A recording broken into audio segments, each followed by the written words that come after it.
Бисмиллахир-рахманир-рахим. Алла тағаланың келесі көркем есімі Әл-Маула, жақын құлдарына қамқоршы.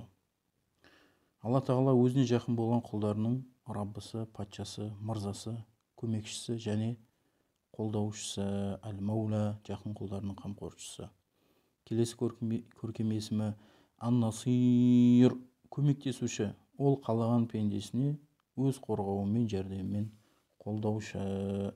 Ол қорғағанды ешкім жеңе алмайды. Аллах тағала кімді қорғаса, оны ешкім жеңе алмайды. Ал кімді тастап кетсе, тастап қойса, ешкім оны қорғай алмайды. Келесі көркем есімі Ас-Сами, естуші. Оның есту барлық нәрселерді қамтиды. Сырлар мен сыбырды, құпия әңгіме, сұхбаттарды, әрбір ашық немесе жасырын айтылған нәрселердің барлығын, үлкен, кішілі дыбыстардың барлығын қамтиды. Ол өзінен сұрап дұға тілеген құлдардың жасаған дұғаларына жауап беруші және жауап береді. Ас-Сами, естуші. Келесі көркем есімі Аль-Басир, көруші. Оның көруі ашық және жасырын, ғойып әлемдердегі көрінетін және көрінбейтін үлкен, кішілі барлық нәрсені қамтиды. Аллах тағала барлық нәрсені көруші. Келесі көркем есімі Әш-Шахид, куә. Ол өзінің жаратқандарын бақылап тұрады. Аллах тағала барлық нәрсені бақылап тұрады. Өзінің жалғыз әрі әділеттілікті сақтап тұратынына куәлік береді. Әділеттілікті Аллах тағала сақтап тұратынына куәлік береді. Және оның өзінің жалғыз екеніне куәлік береді. Сол сияқты өзінің Аллах тағаланың жалғыз деп куәлік берген мүміндерге және елшілер мен періштелерге Аллах тағала куәлік береді. Келесі көркем есімі Ар-Рақиб, бақылаушы. Аллах тағала жаратқандарын қарап тұрады.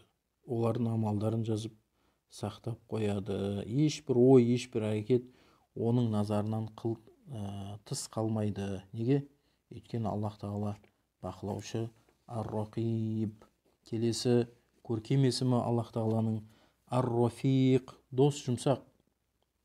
Аллах тағала өз істерінде жұмсақ. Ол жарату ісін бірте-бірте атқарып, бұйрықтарын бірте-бірте береді. Аллах тағала бұйрықтарын бірте-бірте береді. Аллах тағала өзінің құлдарына жұмсақтықпен мәміле жасайды. Мәміле жасап, оларға шамасы келмейтін нәрселерді не істейді? Аллах тағала жүктемейді. Және Аллах тағала өзінің құлдарының ішіндегі жұмсақ болғандарды жақсы көреді. Келесі көркем есімі Аллах тағаланың Әл-Қариб, жақын, таяу.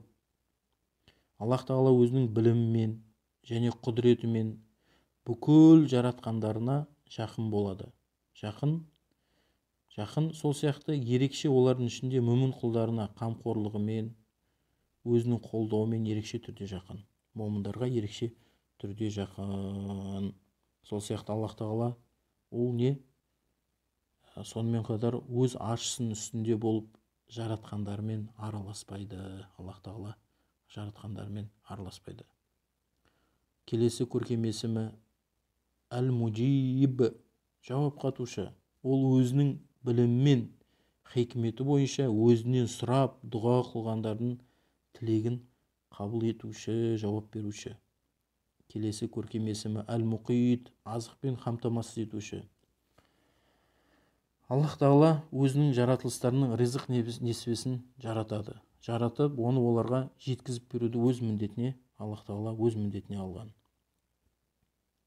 Сол сияқты Аллах тағала өзінің пенделердің азығы мен амалдарын кемсітпестен сақтайды. Келесі көркем есімі Әл-Хасиб, жеткілікті есеп алушы. Ол Аллах тағала өзінің пенделерінің дүние, ақырет істерінде болатын уайымдардан айықтырып сақтаушы. Бүкіл қасиет мүмін құлдарға, бұл қасиет мүмін құлдарға, момын құлдарға, яғни иман келтірген құлдарға ерекше түрде болады.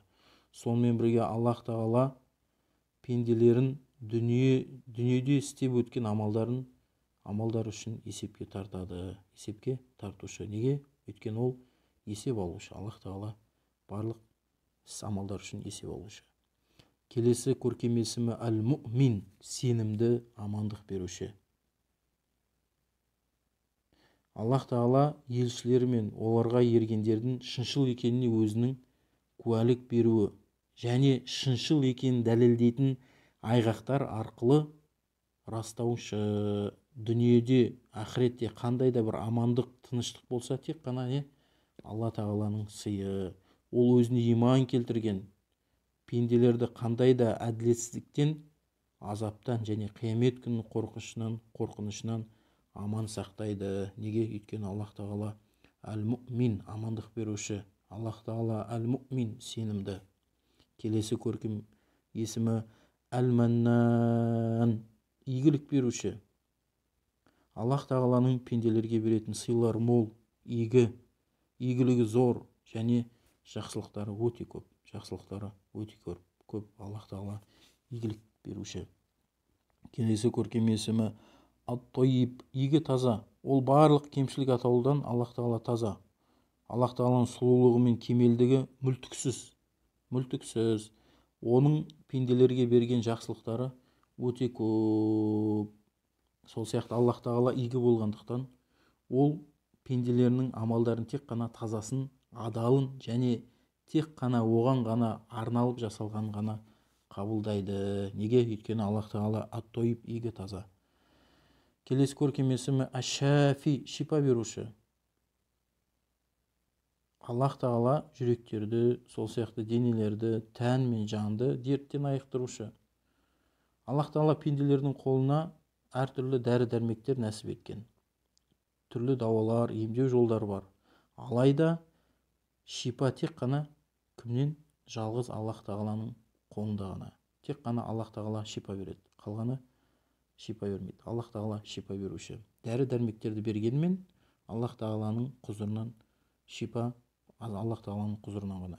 Келесі көркем есімі әл-хафиз, сақтаушы. Алла тағала өзінің пенделерін және олардың амалдарын өз кеңшілігімен сақтап қоюшы. Ол бүкіл жаратылысты өзінің құдіретімен асырап сақтайды. Әл-хафиз, сақтаушы. Келесі көркем есімі әл-уакил, сенімді уәкіл, тәуекел қылынушы. Ол әлемдерге қамқорлық жасаушы. Оларды жаратуды және басқаруды өз міндетіне Аллах тағала алушы. Аллах тағала пенделерді жаратып, олардың қажеттіліктермен қамтамасыз етуші. Мүміндер болса, істерін жасау алдында не істейді? Бұны Аллах тағалаға тапсырады. Мүміндар, иман келтірген адамдар еңбек еткенде Аллах тағаладан жәрдем сұрайды. Істерінде сәттілік берсе шүкіршілік етеді. Аллах тағалаға мадақтар айтады. Сыналғаннан кейін өздеріне жазылған тағдырға разы болады. Неге? Өйткені ол тәуекел қылынушы Аллах тағала, сенімді уәкіл. Келесі көркем есімі әл-холлақ, жаратылыс түрлерін жаратушы. Бұл есім Аллах тағаланың жаратқан нәрселердің көптігін білдіреді. Яғни Аллах тағала жаратқан нәрселер көп. Аллах тағала әлі де жаратуда. Және осы ұлы сипатқа ие болып, Аллах тағала осы ұлы сипатқа ие болып қала береді. Келесі көркем есімі әл-холиқ, жаратушы. Барлық нәрсені алдыңғысына ұқсатпай пайда етуші, жаратушы. Келесі көркем есімі әл-бәри, жоқтан бар етуші. Аллах тағала өзі белгілеп, өзі ұйғарған жаратылысты жоқтан бар етеді. Бар етіп, оны болмысқа келтіруші. Келесі көркем есімі әл-мусауир, бейне, кескін, келбет беруші. Бүкіл нәрселердің кескін келбетін өзінің хикметімен Аллах тағала, өзінің хикметімен, білімі және мейірімі бойынша өзі қалаған кейіпте бейнелеуші және сомдаушы. Аллах тағала бейнелеуші және соны сомдаушы. Келесі көркем есімі ар-роб, Аллах тағала жаратылысты өзінің игіліктерімен бірте-бірте өсіруші. Ол өзінің сүйікті құлдары мен әулиелерін олардың жүректерін түзейтін нәрселер арқылы тәрбиелейді өзінің құлдарымен. Оның өзінің әулиелерін, жүректерін тәрбиелейтін нәрселер арқылы түзетіп тәрбиелеп отырады. Ол жаратуды, ол жаратушы, патша, қожайын. Келесі көркем есімі Әл-Азим, ұлы. Аллах тағала өзі есім сипаттары ұлы. Аллах тағала ұлы. Сондықтан жаратылғандар Аллах тағаланың бұйрықтары мен тыйымдарын не істеу керек? Ұлықтау керек. Бұйрықтары мен тыйымдарын ұлықтау керек. Келесі көркем есімдері Әл-Қохир, Әл-Қохар, Әл-Қохир, бағындырушы. Әл-Қохар, өктем. Аллах тағала құлдарын бағындырушы. Аллах тағала жаратылғандарды өзінің құлы еткен. Олардан жоғары және үстем. Әл-Қохар, олардан жоғары және үстем. Аллах тағала жеңуші. Барлығына Аллах тағаланың күші жетуші. Барлық нәрсе Аллах тағалаға бағынады. Әл-Қохар, Әл-Қохир есімнің асырмалы райы. Әл-Қохар, өктем.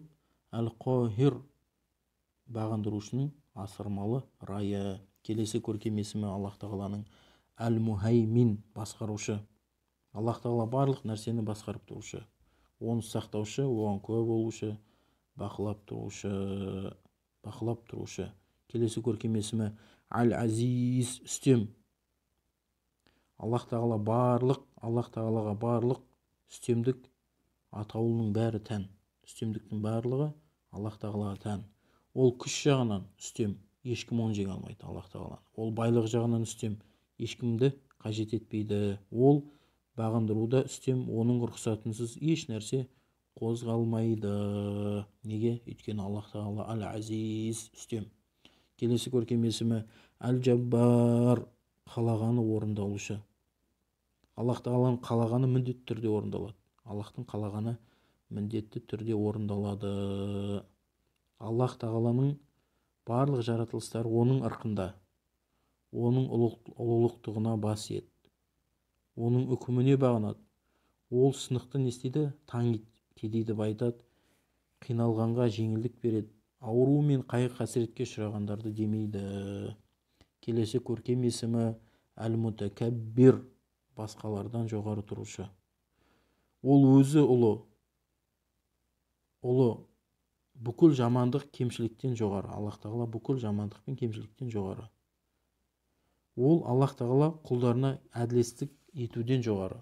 Ол жаратылғандар ішінен өзіне қарсы шыққандарды өз үкіміне көндіреді. Оған ұлылық тән, Аллах тағалаға ұлылық тән. Кім онымен ұлылықта тартысса, оны жазалап азаптайды. Келесі көркем есімі Әл-Кабир, үлкен, ұлы.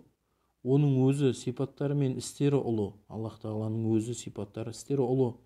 Одан үлкен еш нәрсе жоқ. Аллах тағаладан үлкен еш нәрсе жоқ. Оның қасында Аллах тағаладан басқасының барлығы жай ғана кішкентай нәрселер болып есептеледі. Әл-Хайи, келесі көркем есімі Әл-Хайи, ұятты.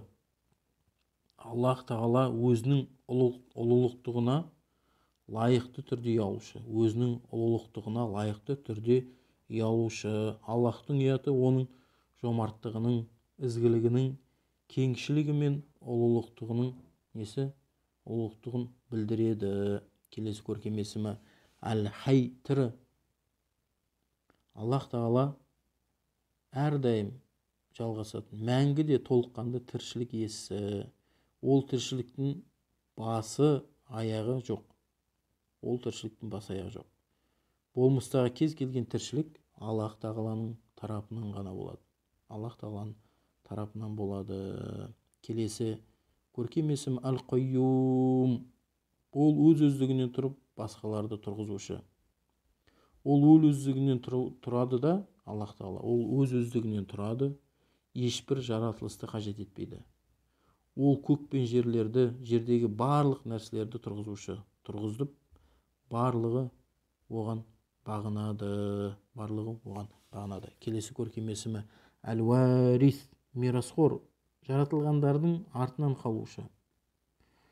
Жаратылғандардың еш қайсысы қалмаған соң Аллах Тағала жалғыз өзі қалушы. Бүкіл нәрсе иелері қалмаған соң оған қайтады. Иелері қалмаған кезде оған қайтады. Біздің қолымыздағы барлық нәрсенің барлығы күндердің күні өз иесіне, яғни Аллах Тағалаға қайтатын аманат болып есептеледі. Келесі көркем есімі Әд-Дайян. Әд-Дайян құлдардың бойұсынатыны. Бүкіл жаратылыс оған бойұсынып бағынады. Ол құлдарға істеген амалдарына қарай сыйын немесе не істейді? Жазасын береді. Амалдарына сәйкес сыйын немесе жазасын береді. Егер олардың істеген жақсылық болса, оны көбейтеді Аллах Тағала. Ал жамандық болса, жазалайды немесе өзінің кеңшілігімен кешіреді. Келесі көркем есімі Әл-Мәлик, патша. Аллах Тағала бұйрық береді. Тыйым салу және басымдылық Аллах Тағаланікі. Ол жаратылғандарды өзінің бұйрықтары және істері арқылы басқарады. Патшалығы мен қарамағындағыларды басқаруда одан асқан ешкім жоқ. Келесі көркем есімі Әл-Мәлик. Әл-Мәлик барлық нәрселердің иесі. Аллах Тағала барлық нәрселердің иесі. Бүкіл нәрселер оған тән. Аллах Тағала жаратылыстар жаратпай тұрып оған қалай ие болса, олар жойылып ешқайсысы қалмаған кезде иесі болып қала бермек. Келесі көркем есімі Әл-Мәлик, барлық нәрселердің бірегей иесі. Яғни жалпылама патша сипатына дәлел болатын есім бұл. Жалпылама патша сипатына дәлел болатын есім Әл-Мәлик. Бұл есім патша сөзінің асырмалы райы болып табылады. Патша сөзінің асырмалы райы. Келесі көркем есімі Ас-Суббух, пәк. Кемелдік және сұлулық сипаттарына шартсыз түрде ие болғандықтан барлық кемшілік атаулыдан Аллах Тағала пәк. Әл-Құддус, таза. Әрбір айып нұсқаннан барлық жағынан пәк әрі таза. Ол өзінің кәміл сипаттарында дара. Аллах Тағала кәміл сипаттарында дара. Оған ұқсас келтіру мүмкін емес. Келесі көркем есімі Әс-Сәләм, сау мінсіз.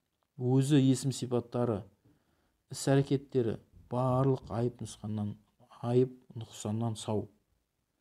Дүние ақыреттегі кез келген мінсіздік немесе бейбітшілік оның ғана, Аллах Тағаланың ғана тарапынан. Келесі көркем есімі Әл-Хақ, хақ, шын. Аллах Тағаланың бар екендігіне, оның есім сипаттары мен құлшылыққа лайықты Құдай екендігіне күмән да не күдік те жоқ. Неге? Өйткені Аллах Тағала Әл-Хақ, хақ, шын. Аллах Тағала өзінің пенделерінің құлшылыққа жасауына лайық, одан басқа құлшылыққа лайықты ешбір Құдай жоқ. Одан басқа құлшылыққа лайықты ешбір Құдай жоқ. Өйткені Аллах Тағала Әл-Хақ, шын. Келесі көркем есімі Әл-Мубин, анық. Аллах Тағала жалғыз, дара екені анық. Оның үкімі мен мейірімі де анық. Ол өз құлдарына соған ілессін деп тура жолды және сақтап, аулақ болу үшін теріс жолды көрсетеді. Яғни тура жолды көрсетеді, сол сияқты теріс жолды көрсетеді. Әл-Мубин, Аллах Тағала анық. Келесі көркем есімі Әл-Қауи. Әл-Қауи, қуатты, күшті. Кәміл қалауымен бірге бүтіндей күш-қуат иесі. Келесі көркем есімі Аллах Тағаланың Әл-Мәтин, мықты. Аллах Тағала күш құдіретінде қатты. Оның істерінде машақат, ауыртпашылық және шаршау шалдығу болмайды. Аллах Тағалада шаршау шалдығу болмайды. Келесі көркем есімі Әл-Қадир, бәрін жасай алушы. Аллах Тағала бәрін жасай алады. Көк пен жерде еш нәрсе оған қарсы тұра алмайды. Және оны ешкім әлсірете алмайды. Сондай-ақ ол әрбір нәрсені белгілеуші. Келесі көркем есімі Әл-Қадир, құдіретті. бәрін жасай алушы. Бұл есім жоғарыда айтылған мағынаны қамтығанмен, әл-қодир бәрін жасай алушыны қамтығанмен, әл-қодир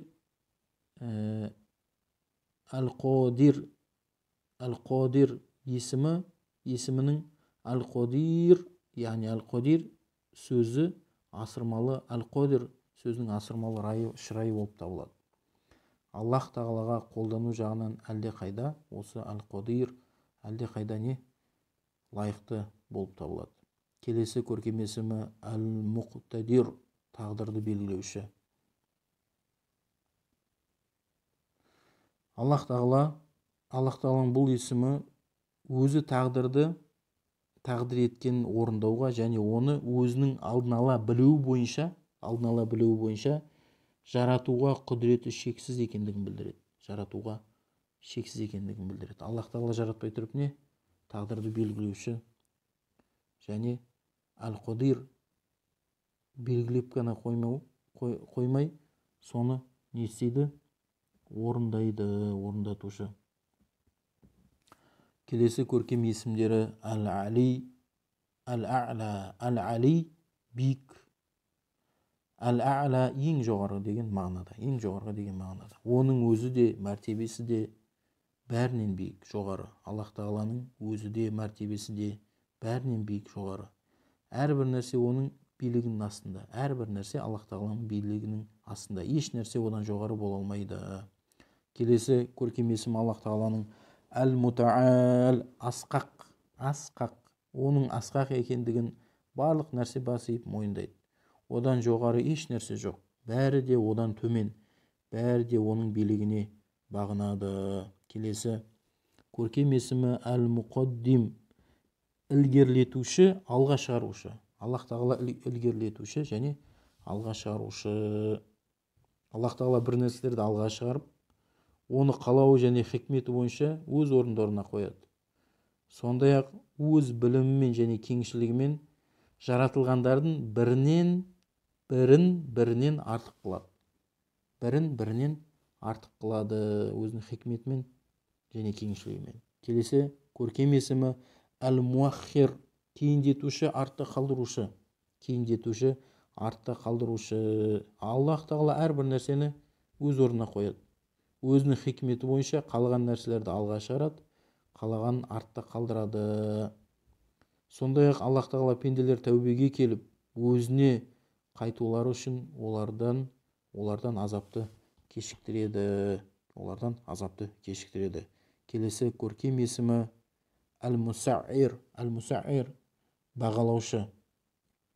Аллах тағала заттардың бағасын, орны, дәрежесін, әсерін арттырып кемітуші. Барлық нәрселердің қымбаттауы мен және арзандауы, бағалардың өзгеруі оның хикметімен және білімімен жүзеге асады. Келесі көркем есімі әл-қобид, ұстап тұрушы. Аллах тағала рухтарды ұстап алушы және пенделерді сынау мақсатында өзінің хикметімен және құдіретімен қалағандарынан ризықты бермей ұстап тұрады, өзінің хикметімен және құдіретімен. Келесі көркем есімі әл-басит, жайып қоюшы. Ол өзінің жомарттығымен және мейіріммен пенделерге ризықты жайып қояды. Пенделерге мол ғып жайып қояды. Сөйтіп, ол өзінің хикметі бойынша сол ризықпен сынайды. Сол сияқты күнә жасап, тәубеге келу үшін, құлдар үшін қолдарын жаюшы. Келесі көркем есімі әл-әуәл, алғашқы, әуелге, алғашқы әуелге. Одан бұрын ешкім болған жоқ, еш нәрсе болған емес. Керісінше бүкіл жаратылысты ол жоқтан бар етіп, жаратты. Аллах тағала әуелден бар. Келесі көркем есімі әл-ахир, соңғы, ақырға. Аллах тағаладан кейін еш нәрсе болмайды. Ол мәңгі қалушы. Әл-бақи, бақилық. Жер бетіндегі барлық нәрселер пәни болған кезде, әйтеуір пәни болады барлық нәрсе. Бір кезде таусылады. Кейін Аллах тағаланың алдына қайтады. Аллах тағаланың аяқталатын несі жері жоқ. Аллах тағаланың аяқталатын жері жоқ. Келесі көркем есімі Аллахир, анық үстем. Ол бәрінен де биік. Аллах тағаладан жоғары еш нәрсе жоқ. Ол барлық нәрсені өзіне бағындырады. Баурап тұрушы, бағындырып баурап тұрушы. Келесі көркем есімі Аль-Батин, жасырын. Аллах тағаладан жақын, одан бері еш нәрсе жоқ. Ол жақын, қамтып тұрушы. Ол Аллах тағала жаратылғандардың назарынан тыс, яғни көрінбейді. Ешкім оны бұл дүниеде көре алмайды. Келесі көркем есімі Әл-Уитр, дара. Аллах тағала біреу ақ, ол біреу ақ. Оның серігі жоқ, ол дара. Оның теңдесі жоқ. Аллах тағаланың теңдесі жоқ. Келесі көркем есімі Әс-Саид, мырза, қожайын. Аллах тағала бүкіл жаратылыстың бірегей қожасы. Бірегей қожасы. Олардың иесі һәм Раббысы. Ал жаратылыс болса оның жаратқаны әрі құлдары. Жаратылыс болса оның жаратқаны әрі құлдары. Әс-Саид, мырза, қожайын, Аллах тағала. Келесі көркем есімі Ас-Самад, Ас-Самад, мұңсыз. Аллах тағала басқару шегіне жеткен басқарушы. Жаратылыс оған өте мұқтаж. Өте мұқтаж болғандықтан жаратылыс не істейді? Бүкіл қажеттілігін Аллах тағаладан тілейді. Ол амалды адамдарды тамақтандырады. Өзі тамақты не істейді? Аллах тағала қажет етпейді. Ас-Самад, мұңсыз Аллах тағала. Келесі көркем есімдері Әл-Уахид, бір. Уәл-Ахад, Ахад, жалғыз. Аллах тағала кемелдіктің барлық түрі жалғыз оған ғана тән. Аллах тағалаға кемелдіктің барлығы Аллах тағала ғана тән. Бұл тұрғыда оған ешкім ортақ бола алмайды. Еш нәрсе оған ұқсамайды. Аллах тағалаға еш нәрсе ұқсамайды. Демек құлшылық ешбір серігі болмаған Аллах тағалаға ғана арналуы тиіс. Құлшылықтың барлығы, амалдардың барлығы не істеу керек? Аллах тағалаға ғана арналуы тиіс. Келесі көркем есімі Әл-Иләх, құлшылыққа лайықты Құдай. Пенделердің құлшылығы оған ғана тән. Пенделердің құлшылығына басқа емес, Аллах тағала ғана лайық. Аллах тағала ғана лайық. Неге? Әл-Иләх, құлшылыққа лайықты Құдай. Аллаху тағала а'ла ва а'лам. Аллахумма салли ва саллим ва барик аля набийина Мухаммад ва аля алихи ва асхабихи ажмаин. Валхамдулиллахи раббил алямин.